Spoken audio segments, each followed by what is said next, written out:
মাত্র দুটো ডিম আর কিছু সবজি দিয়ে বানিয়ে ফেলুন এই টেস্টি রেসিপিটি, যার নাম স্প্যানিশ অমলেট। প্রথমেই নিয়ে নিলাম কিছু সবজি, গাজর, আলু, লঙ্কা, অনিয়ন, টমেটো, নানা রকম আপনারা আপনাদের পছন্দ মতো সবজি নেবেন। তারপরে বাটিতে ফেটিয়ে নিলাম দুটো ডিম। আপনারা চাইলে দুটোর বেশি তিনটেও নিতে পারেন বা চারটেও নিতে পারেন, পরিমাণ অনুযায়ী। দিয়ে দিলাম একটুখানি ব্ল্যাক পেপার আর সল্ট। ভালো করে ডিমটিকে ফেটিয়ে নিন। ফেটিয়ে নেওয়ার পর ডিমটিকে একটু রেস্টে দিয়ে দিন। এবার যে সবজিগুলো কেটে রেখেছিলাম চটপট করে চলুন ভেজে ফেলি। প্রথমে আলু, গাজর আর বিনসটিকে ভালো করে ভেজে নিলাম।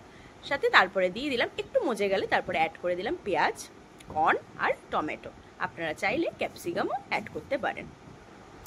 একটুখানি সবজিগুলো ভেজে ওঠার পর ডিমের মিশ্রণটিতে সবজিগুলো সব দিয়ে দিই। চলুন ভালো করে মিশ্রণটিকে আবার একবার ভালো করে ফেটিয়ে নিলাম। ভালো করে ফেটিয়ে নেওয়ার পর একটুখানি অ্যাড করে দিলাম কর্নফ্লাওয়ার। আবার ভালো করে ফেটিয়ে নিই। চটজলদি এই রেসিপিটি বাড়িতে গেস্ট চলে এলে বানিয়ে দেওয়ার জন্য অ্যাপ্রোপ্রিয়েট। দেখুন আমার ডিমের মিশ্রণটি রেডি হয়ে গেছে। এরপরে তাওয়ায় একটুখানি তেল দিয়ে দিলাম, দিয়ে মিশ্রণটি অ্যাড করে দিলাম। ভালো করে ডিমটিকে স্প্রেড করে দিলাম যাতে চারিদিকটা ভালো করে কুক হয়ে যায়।